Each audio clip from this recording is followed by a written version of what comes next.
Cameras लगे हुए हैं। ऑल्टरनेट रियलिटी से आने वाले लोगों को आसानी से ट्रैक किया जा सकता है और उन्हें गायब होते हुए भी देखा जा सकता है। तो इस मूवी में एक औरत ट्रेन टिकट खरीदने आती है, लेकिन वो एक ऐसी जगह की टिकट मांगती है जिसका नाम किसी भी मैप में नहीं होता। अब बुकिंग क्लर्क कंफ्यूज हो जाता है, पर वो कहती है मैं तो अक्सर यहाँ से ट्रेन पकड़कर उस जगह पर उतरती हूँ। तो क्या ये औरत सच कह रही है और इसकी बातों के पीछे कौन सा राज छुपा हुआ है? क्या वो क्लर्क उस राज का पता लगा पाया? यही तो इस मूवी की कहानी है। तो चलिए देखते हैं ये अमेरिकन साइंस फिक्शन मूवी जिसका नाम है द कम्यूटर। तो आप बस आखिर तक बने रहिएगा क्योंकि फुल एंजॉय आने वाला है। मूवी की शुरुआत अमेरिका में वॉकिंग नाम के एक छोटे से रेलवे स्टेशन में होती है। ये दिख रहा है आपको दोस्तों, ये है अपना एडी जो इस स्टेशन के टिकट ऑफिस में काम करता है। अपने काम में बहुत सिंसियर होने के साथ साथ ये पैसेंजर्स की भी मदद कर लेता है। कोई फॉरेनर यहाँ पर आए और उसे यहाँ के रास्ते पता ना हो तो एडी उनको बढ़िया रास्ता बता देता है। ये देखिए, एक औरत अपने छोटे बच्चे की ट्रॉली सीढ़ियों से उतार नहीं पाती और एक भी इंसान उसकी मदद नहीं करता, सिर्फ अपना एडी उसकी मदद करता है। एडी का एक छोटा सा परिवार है जिसमें उसकी वाइफ है, उसका बेटा है जो एक टीनेजर है, पर बेटा बहुत वायलेंट बिहेव करता है और अक्सर कोई ना कोई मुसीबत खड़ी कर देता है। आज भी उसकी वाइफ कॉल करके कहती है कि बेटे ने कुछ कर दिया, लेकिन एडी वो ड्यूटी टाइम पर बहुत ही स्ट्रिक्ट रहता है और पर्सनल बातें नहीं करना चाहता और कहता है ठीक है वो सब शाम को बात करेंगे, अभी फोन रख लो। फिर वो टिकट काउंटर खोलता है और पैसेंजर्स की वहां पर लाइन लग जाती है। इसी बीच लिंडा नाम की औरत आती है और टिकट मांगती है। एडी कहता है हाँ जगह तो बताइए आप। लिंडा कहती है पहले ये बताइए कि आपका चेहरा इतना उतरा हुआ क्यों है, लाइफ में कोई प्रॉब्लम्स है क्या आपको? वो सिगरेट जलाती है तो एडी कहता है नहीं, यहाँ सिगरेट स्मोकिंग अलाउड नहीं है, ये आपकी सेहत के लिए भी अच्छा नहीं होगा। वो तुरंत लाइटर उठाकर कहती है थैंक यू, पर मुझे मैकन हाइट्स के लिए टिकट चाहिए। एडी कहता है मैं यहाँ पर 20 साल से काम कर रहा हूँ और मैकन हाइट्स का मैंने आज तक नाम नहीं सुना, और अगर वो जगह है भी तो यहाँ से कोई ट्रेन वहां पर नहीं जाती, इतना तो मैं दावे के साथ कह सकता हूँ। पर लिंडा कहती है अरे क्या बात कर रहे हैं आप, मैं तो अक्सर यहीं से ट्रेन पकड़ कर जाती हूँ और सीधे मैकन हाइट्स उतरती हूँ। एडी भी कंफ्यूज होकर उससे पूछता है अच्छा आप एक काम कीजिए, उस ट्रेन का नंबर या उसकी टाइमिंग तो बताइए कुछ। वो बड़ी तेजी से कहती है अरे मैकन हाइट्स के लिए रोज 3 ट्रेनें जाती हैं, एक तो 9:19 पे, दूसरी दोपहर 1:19 पे और तीसरी 5:19 पे। एडी कहता है नहीं मैडम, इन टाइम्स पर जो ट्रेन आती है वो तो एल्डेन स्टेशन तक जाती है, लेकिन आप जिस मैकन हाइट्स की बात कर रही हैं उस नाम का तो कोई स्टेशन उस ट्रेन के रास्ते में नहीं पड़ता। फिर लिंडा एडी को अपने कंप्यूटर में चेक करने के लिए कहती है। एडी भी अपने मॉनिटर को देखकर मुड़ता है तो लिंडा वहां पर होती नहीं।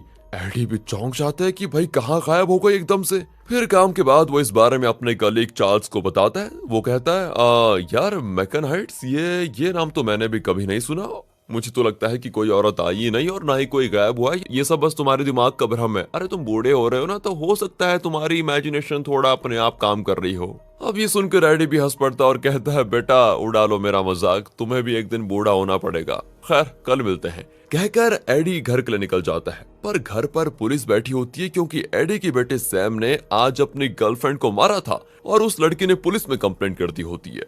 एडी फिर किसी तरह पुलिस से बात करके फिलहाल इस मामले को निपटा देता है और कहता है कि आइंदा ये ऐसी हरकत कभी नहीं करेगा, इसका मैं आपसे एक तरफ से प्रॉमिस लेता हूँ। पुलिस भी उसको वार्न करके चली जाती है। एडी अब सैम से पूछता है कि बेटा तुम्हें हर बात पे इतना गुस्सा क्यों आता है, इतना वायलेंट क्यों हो जाते हो तुम? उसका बेटा भी कहता है पापा मुझे खुद नहीं पता मैं इतना वायलेंट क्यों हो जाता हूँ, सब मुझसे डरते हैं पापा। एडी कहता है ठीक है तुम फिक्र मत करो, सब कुछ ठीक हो जाएगा, अब तुम आराम करो। अगली सुबह फिर से लिंडा वहां पर आकर 9:19 को मैकन हाइट्स जाने वाली ट्रेन की टिकट मांगती है। इस बार एडी उसको अंदर बुलाकर बिठाता है और चार्ल्स को भी बुलाता है। वो फिर कल की वही बातें दोहराती है। चार्ल्स पूछता है मैकन हाइट्स क्या बात कर रहे हो, किस तरह की जगह है वो, वहाँ कितने लोग रहते हैं? वो भी कह देती है कितने लोग, वहाँ पर 5000 लोग रहते हैं। अब एडी पूछता है अच्छा एक बात बताइए मैकन हाइट्स जाने के लिए टाइम कितना लगता है? वो बताती है लगभग 27 से 28 मिनट लगते हैं और वहाँ के इंश्योरेंस कंपनी में मैं काम भी करती हूँ। पर आप लोग इतने सवाल क्यों पूछ रहे हो, कोई गड़बड़ है क्या? चार्ल्स फिर उसको अपना सिस्टम दिखाकर कहता है ये देखिए उस ट्रेन के रास्ते में मैकन हाइट्स नाम का कोई स्टेशन ही नहीं है, फिर आप वहाँ पर कैसे जा सकती हैं? अब ये कहकर वो मुड़ते हैं तो लिंडा होती ही नहीं वहां पर। चार्ल्स भी चौंक जाता है कि ये कहाँ गायब हो गई। देखा यही तो मैं कल कह रहा था तुम्हें और तुम हो कि मेरा मजाक उड़ा रहे थे। शायद वो कोई या तो जादूगरनी है या फिर कोई बिच। अब एडी बाहर निकलता है तो वहां पर एल्डेनिन जाने वाली 9:19 की ट्रेन निकल रही होती है। लिंडा ने इसी ट्रेन का जिक्र किया था कि ये मैकन हाइट्स जाती है। एडी को बिना सच पता लगाने की चुल मची होती है। वो भी ट्रेन में चढ़ जाता है और लिंडा को ढूंढने लग जाता है, पर वो होती नहीं वहां पर एक पैसेंजर बैठा होता है जिसे हम कहेंगे मिस्टर एग्स। इसका आप चेहरा याद रख लीजिए दोस्तों, आगे काम आएगा आपको। वो एडी से पूछता है, क्या हुआ सर, आज टिकट चेकिंग की ड्यूटी है क्या आपकी? एडी ना में जवाब देकर उतर जाता है और विसिल बजाता है तो ट्रेन हो जाती है शुरू।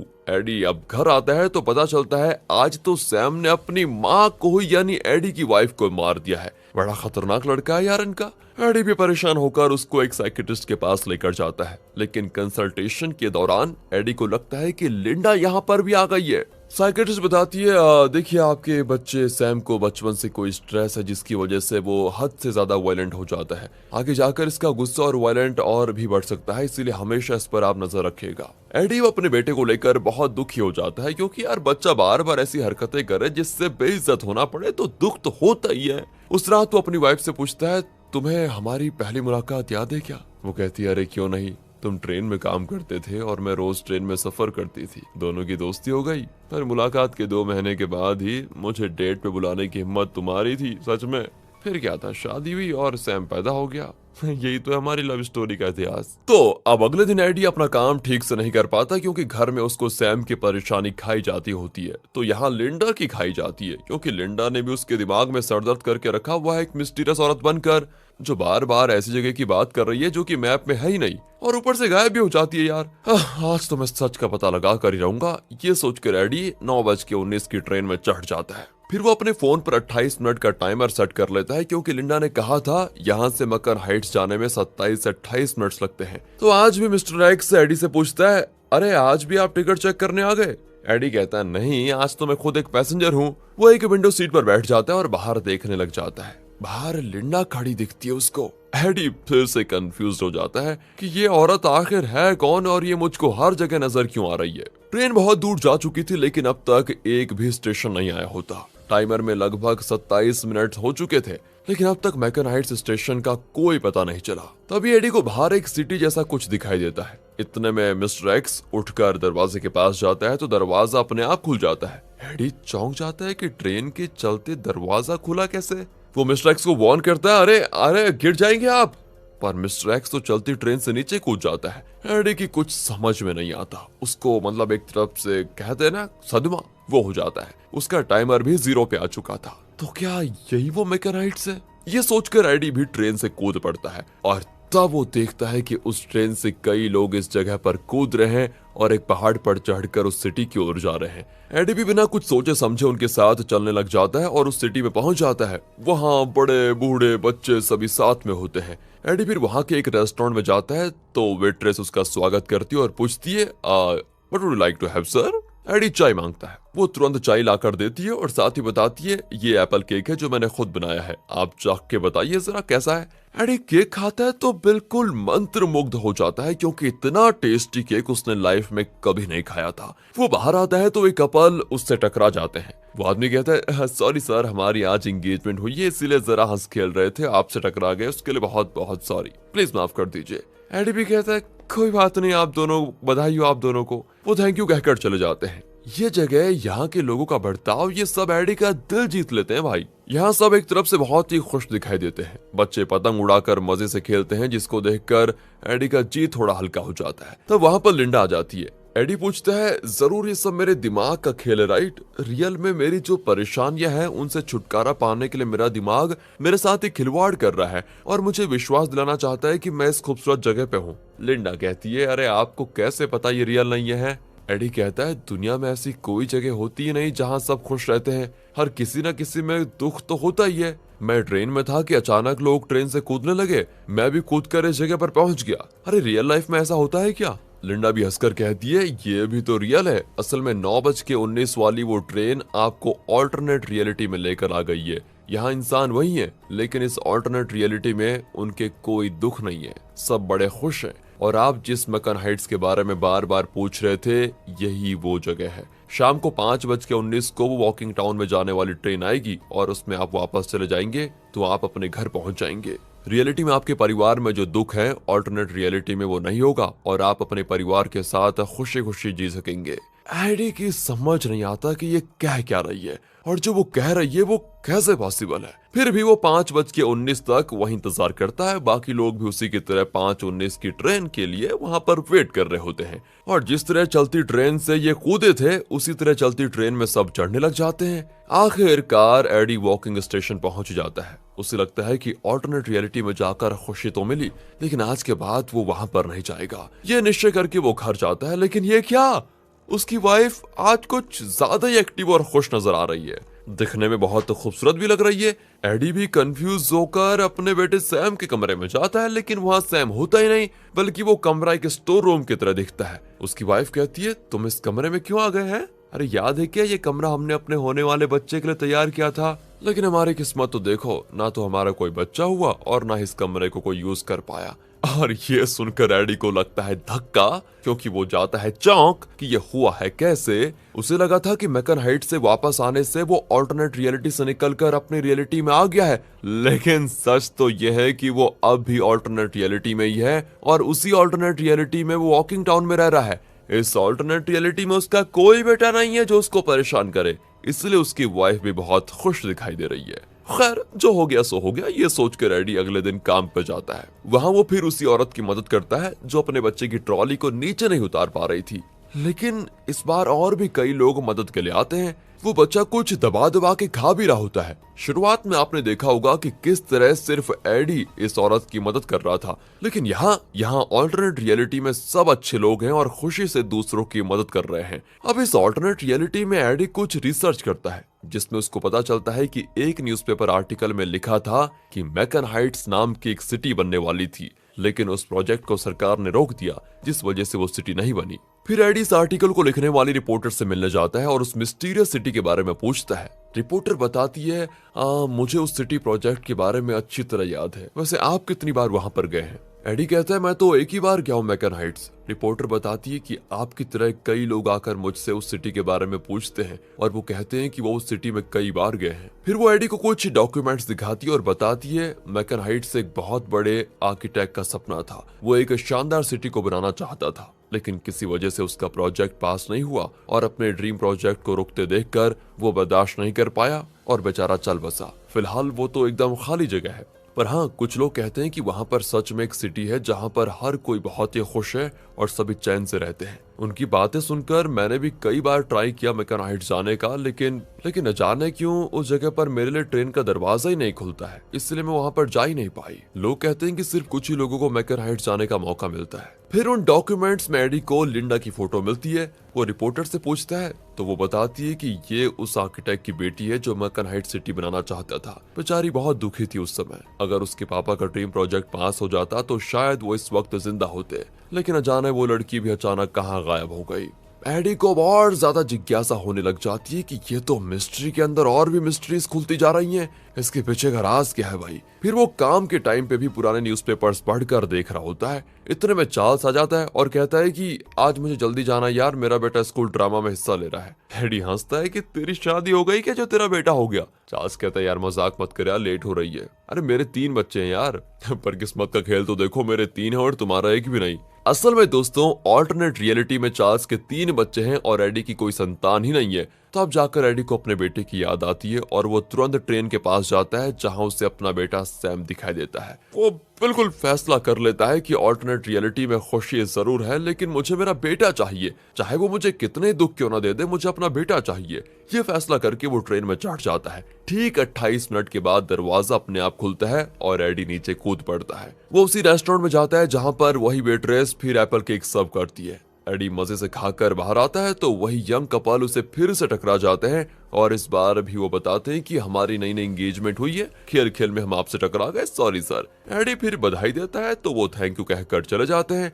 एडी समझ नहीं पाता कि पिछली बार एग्जैक्टली यही हुआ था और आज भी वही हो रहा है। कंफ्यूजन में वो एक जगह पर बैठ जाता है। एक कपल को अपने बेटे के साथ देखकर एडी को अपने बेटे सैम की याद आ जाती है। वो लिंडा को ढूंढता है पर वो कहीं नहीं दिखाई देती। एडी भी परेशान होकर वापस ट्रेन में चढ़ जाता है और वॉकिंग टाउन पहुंच जाता है, पर अब भी वो ऑल्टरनेट रियलिटी में ही जी रहा है। उस रात अचानक दूसरे कमरे से आवाजें आती है, लेकिन वहां पर कोई नहीं होता। फिर वो अटारी की ओर चढ़ता है तो लगता है जैसे ग्रेविटी रिवर्स हो गई हो। वो एक व्हाइट कलर के कमरे में पहुंचता है जहां पर एक पुराना टीवी और एक वीडियो कैसेट प्लेयर होता है।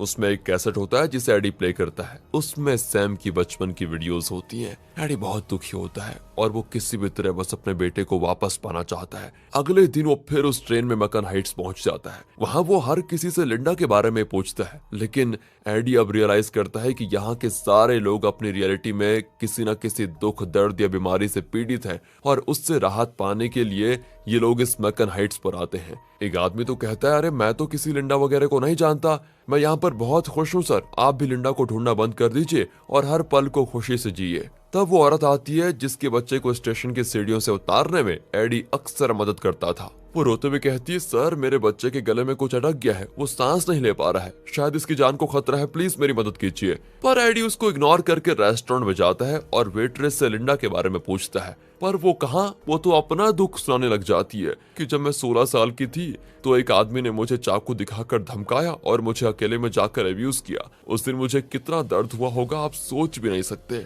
अब एडी सोच में पड़ जाता है कि यहाँ पर तो हर इंसान कोई ना कोई दुख झेल ही चुका है।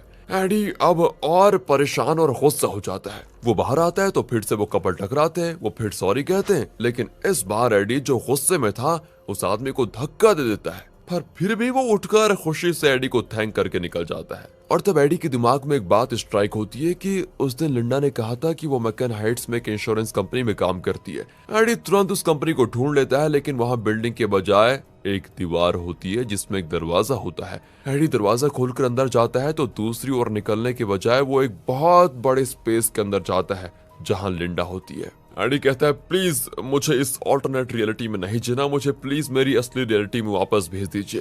लिंडा कहती है, लेकिन ऑल्टरनेट रियलिटी में आप ज्यादा खुश रह पाएंगे। एडी कहता है, आपने सुना नहीं क्या मैंने क्या कहा, मुझे नहीं चाहिए ये नकली दुनिया, मुझे नहीं चाहिए नकली खुशी, मुझे अपनी रियलिटी में जाना है बस और कुछ नहीं। फिर चाहे वहां दुख हो, दर्द हो या मौत ही क्यों ना आ जाए, मुझे उसकी चिंता नहीं है। मुझे बस अपने बेटे और अपनी वाइफ के साथ रहना है उस असली रियलिटी में, समझी तुम। और इस पर लिंडा बिना कुछ कहे चली जाती है और दीवार में घुस जाती है। एडी की भी कुछ समझ में नहीं आता कि ये कैसी औरत है यार। उसे अब लगता है कि वो पानी में है। फिर वो और लिंडा बाहर आ जाते हैं और तब लिंडा एडी को बताती है, असल में इस मैकन हाइट सिटी को उसके पिता बनाना चाहते थे लेकिन नहीं बना पाए। उसी दुख में वो मर गए। उस दुख को भुलाने के लिए लिंडा ने एक ऐसी सिटी बनानी चाहिए जहां वो लोग अक्सर रह सकें जो असली दुनिया के दुख दर्द से परेशान है। असल में लिंडा जिस रियलिटी को बिलोंग करती है वहां पर टेक्नोलॉजी इतनी एडवांस्ड है कि वो ऐसी सिटी बना सके जहां पर हर कोई खुश रह सकता है। मैकन हाइट्स में वैसे अलग अलग रियलिटी से लोग आ सकते हैं, लेकिन यहाँ पर सिर्फ उन इंसानों को आने का मौका दिया जाता है जो अपनी रियलिटी में बहुत ही पीड़ित हुए हैं। वो लोग जो अपनी रियलिटी में नहीं रहना चाहते, सिर्फ उन्हीं के लिए ट्रेन का दरवाजा खुलता है। वो रिपोर्टर इसलिए यहाँ पर नहीं आ पाई क्योंकि वो अपनी रियलिटी में बहुत खुश थी। मतलब जो लोग पहले से खुश हैं वो मैकन हाइट्स नहीं आ सकते। दुखी लोग जब ट्रेन में चढ़ते हैं तो मैकन हाइट्स आते हैं और शाम को अपने घर लौटते हैं तो उनकी लाइफ में वो पहले वाला दुख दर्द कुछ नहीं होता और वो ऑल्टरनेट रियलिटी में खुश रहने लग जाते हैं। असल में वो औरत जिसके बच्चे की तुमने और दूसरों ने मदद की थी, उसका बच्चा मुंह में कुछ दबाकर खा रहा था। शायद वही उसके गले में अटक गया और वो चल बसा। इस बात से वो औरत टूट गई और मैकन हाइट्स आ गई जहाँ पर उसका बेटा अभी जिंदा था। जब वो वापस जाएगी तो ऑल्टरनेट रियलिटी में होगी जिसमें उसका बच्चा ठीक ठाक होगा। और ये सब कुछ एक्सप्लेन करके लिंडा कहती है कि आपकी लाइफ में बहुत दुख था, आपका बेटा आए दिन कोई ना कोई मुसीबत खड़ी कर देता था और आप बहुत परेशान रहते थे, इसीलिए मैकन हाइट्स का दरवाजा आपके लिए खुल गया। अगर आप इसी ऑल्टरनेट रियलिटी में रहोगे तो आपकी लाइफ आराम से कट जाएगी। लेकिन वो लाख समझा ले, पर एडी गुस्से में कहता है कि मुझे मेरा बच्चा चाहिए, वो अच्छा हो या बुरा, मुझे खुशी देता हो या दुख, वो मेरी प्रॉब्लम है, उसे मैं हैंडल कर लूंगा। तुम कौन होती हो जबरदस्ती मुझे ऑल्टरनेट रियलिटी में फंसाकर मेरे बेटे को मुझसे दूर छीनने वाली। इस पर लिंडा कहती है, अगर आप अपनी रियलिटी में गए तो आपके बेटे की वजह से बहुत बड़ी मुसीबत में पड़ने वाले हैं। आप उस खतरनाक सच को आप फेस नहीं कर पाएंगे। आपने सुना होगा कि आपकी रियलिटी में कुछ लोग अचानक लापता हो जाते हैं। क्या आप जानते हैं वो कहाँ जाते हैं? मैं बताती हूँ कहाँ जाते हैं। वो लोग अपने दुख दर्द से छुटकारा पाने के लिए ऑल्टरनेट रियलिटी में चले जाते हैं। आपको भी ये खतरनाक रियलिटी से इस खुशी से भरी रियलिटी में रहने का मौका मिल रहा है, इसे मत गवाइए। आप चाहे तो ऑल्टरनेट रियलिटी में एक बच्चे को गोद ले सकते हैं जो आपकी हर बात मानेगा। लेकिन एडी को उसकी कोई भी बात कन्विंस नहीं कर पाती। वो जिद करता है कि मुझे अपनी असली रियलिटी में जाना है तो जाना है बस। लिंडा कहती ठीक है, मुझसे जितना बन पाया मैंने आपको वार्न किया, लेकिन आप दुखी चाहते हैं तो मैं क्या कर सकती हूँ। शाम की ट्रेन से जब आप वापस लौटोगे तो अपनी असली रियलिटी में होंगे, कहकर वो चली जाती है। अब एडी शाम को 5:19 वाली ट्रेन का वेट कर रहा होता है। वहां पर मिस्टर एक्स आता है और कहता है आप सच में हिम्मत वाले हैं जो अपनी असली रियलिटी को फेस करना चाहते हैं। मैं भी अपनी रियलिटी में जाना चाहता हूँ, लेकिन जा नहीं पाऊंगा क्योंकि मेरी रियलिटी बहुत ही खराब है। एडी चौंक कर पूछता है अरे ऐसा क्या हुआ है आपकी रियलिटी में।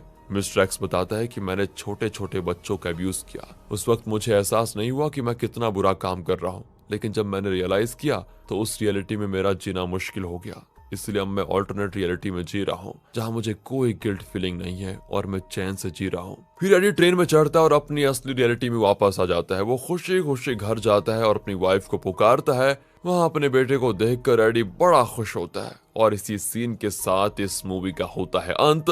लेकिन इसके क्लाइमेक्स के बारे में 2 थियरीज हैं दोस्तों।